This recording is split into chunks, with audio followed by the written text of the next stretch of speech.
committees of parliament demand to be bribed, demand to be paid for them to write reports. I have been sitting in this house for the last 13 years. What I've seen today has never happened in the history of this year. Hello viewer, thanks for tuning and welcome to Dokiza TV podcast. A renowned Zimbabwean political scientist, Dr. John McComb once said, in a democracy, parliament must be the watchdog of the people, not the poodle of the executive. Let me repeat that, in a democracy, parliament must be the watchdog of the people, not the poodle of the executive. A poodle means a dog, actually a pet dog. Some would call it a lap dog. I am starting this conversation with that quote from the late Dr. McComb because today I want us to look at the topic, trouble with our parliament. It has shed whatever remained of its independent, oversight character to become what many critics now call a mere pet dog, a rubber stamp, or a cheerleading squad for the executive. This isn't just political rhetoric, it's a sentiment felt deeply by a growing number of Kenyans who have watched with dismay as their representatives have seemingly abandoned their core constitutional duties. The watershed moment that exposed this raw public anger was the Gen Z-led raid on Parliament on June 25, 2024. While the destruction of property is condemnable, the event was less an invasion and more a symbolic seizure of a building that, in the eyes of many, no longer represented the people. It was a physical manifestation of a profound legitimacy crisis. This analysis will dissect the 8 core reasons why Kenya's parliament, both the National Assembly and the Senate, finds itself in this deeply compromised position. The 8 reasons for the erosion of parliamentary legitimacy are as follows. It has shed whatever remained of its independent, oversight character to become what many critics now call a mere pet dog, a rubber stamp, or a cheerleading squad for the executive. This isn't just political rhetoric, it's a sentiment felt deeply by a growing number of Kenyans who have watched with dismay as their representatives have seemingly abandoned their core constitutional duties.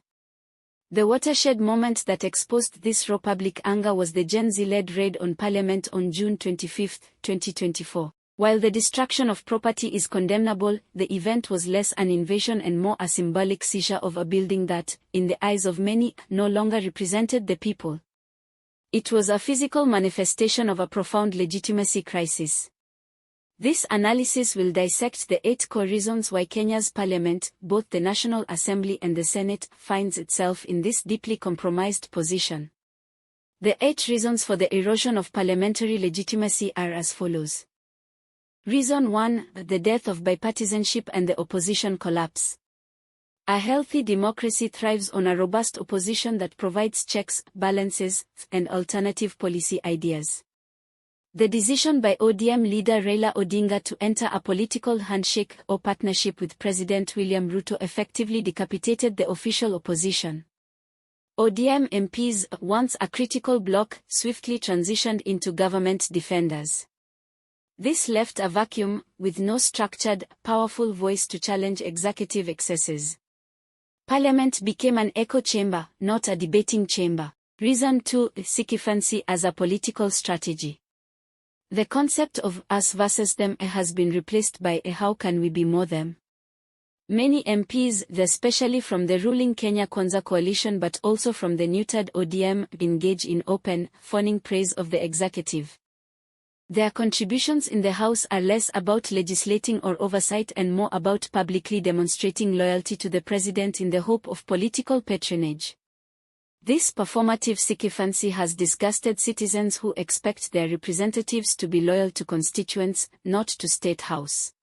Reason 3, the complicity in unpopular taxation. Parliament's primary role is to allocate resources through the budget and protect citizens from predatory extraction.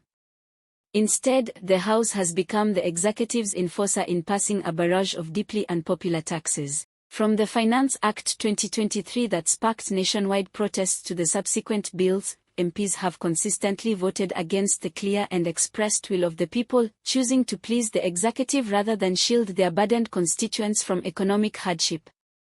Reason 4, the corruption brokerage allegations. This is perhaps the most damning accusation. Parliament is no longer seen as a body fighting corruption but as a central marketplace for it. Widespread allegations suggest that MPs engage in brokering, negotiating bribes to facilitate approvals of appointments, budgets, or even legislation. The term MPs for hire and Soko Huru Senate and National Assembly has entered the public lexicon. When the very guardians of the public purse are accused of being its primary auctioneers, all remaining credibility evaporates. Reason 5, the partisan and weak committee system. Parliamentary committees are the engines of detailed scrutiny. Under Speakers Moses Wetangula, National Assembly, and Amason Kingi, Senate, these committees have been rendered largely ineffective. Committee chairs, appointed through partisan interests, routinely shut down tough lines of questioning, especially when they involve high-ranking government officials. Investigations are launched with fanfare but end with whimpers, with reports buried or sanitized to protect the executive. Reason 6, the abdication of oversight on appointments. The Constitution grants Parliament the power to vet and approve key public appointments. This process has become a tragic farce. Despite overwhelming evidence of some nominees' incompetence, lack of integrity, or blatant constitutional incompatibility, MPs have routinely waved them through. The vetting sessions are now theatrical performances where aspirants are praised, not grilled, making a mockery of a critical democratic safeguard. Reason 7, the Speaker's partisan leadership. The Speakers have been central to this decline. Instead of being impartial arbiters defending the institution's dignity, Moses Wetangula and Amason Kingi have acted as extensions of the executive and the ruling party. They use procedural technicalities to block motions of national importance, give undue leeway to government-side MPs, and silence dissenting voices. Their leadership has not been about strengthening Parliament but about ensuring its compliance with executive wishes. Reason 8, the contempt for public participation. Parliament is legally required to engage the public in its lawmaking process. This has been reduced to a box-ticking exercise. Public hearings are held perfunctorily, and the weighty, valid concerns raised by citizens and professional bodies are consistently ignored in the final versions of bills. This blatant disregard sends a clear message: we have already decided, your opinion is irrelevant. It is the ultimate betrayal of representative democracy. The legislators and the executive should be conscious the consequences or effects of this idea of lording it over the masses.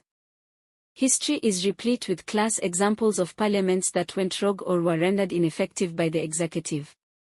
In France, such blatant centralization of power on the executive fomented the deadly French Revolution that occasioned the demise of the monarchy under King Louis XIV. In Russia, such marginalization of the people by the House of Duma fomented Bolsheviks' revolt leading to the 1917 revolution that brought about Soviet Union and communism. So, is there a way out? 3. Path to redemption. Despite this grim picture, the situation is not irredeemable. Parliaments can regain legitimacy, but it requires courageous, intentional action. Here are 3 ways out. 1. A return to principle over party. MPs must rediscover their individual and collective conscience. This means voting based on the national interest and their constituents' direct needs, not on party whips or fear of reprisal. A few brave MPs breaking ranks to side with the people on crucial votes, like finance bills, could spark a much-needed rebellion of integrity within the House. 2. Empowering a people's opposition. With the formal opposition weakened, the role of scrutiny has fallen to civil society, the media, and, as we saw, Gen Z. Parliament must formally acknowledge and engage with these groups. Committees should actively solicit their expert testimony and treat their submissions with the seriousness they deserve. Legitimizing this people's opposition is key to rebuilding public trust. 3. Leadership with institutional integrity. The ultimate change must come from the top. The speakers must make a conscious choice to be remembered as lackeys who presided over the decline of Parliament or as statesmen who saved it.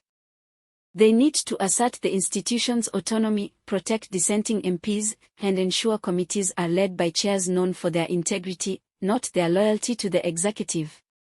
The power of the chair is immense. It must be used to empower Parliament, not to cripple it. In conclusion, the Kenyan Parliament's legitimacy hasn't just eroded, it has been willingly surrendered. The path to reclaiming it is narrow and steep, requiring a fundamental shift from sycophancy to service, from corruption to credibility, and from executive subservience to institutional pride. The question remains, do our elected leaders have the courage to take that first step back towards the people, or will they continue to watch from the windows of a building that the public no longer believes in? The choice is theirs. The consequences are everyone's. With that, thank you for tuning in, and see you in our next podcast on this Dokiza channel.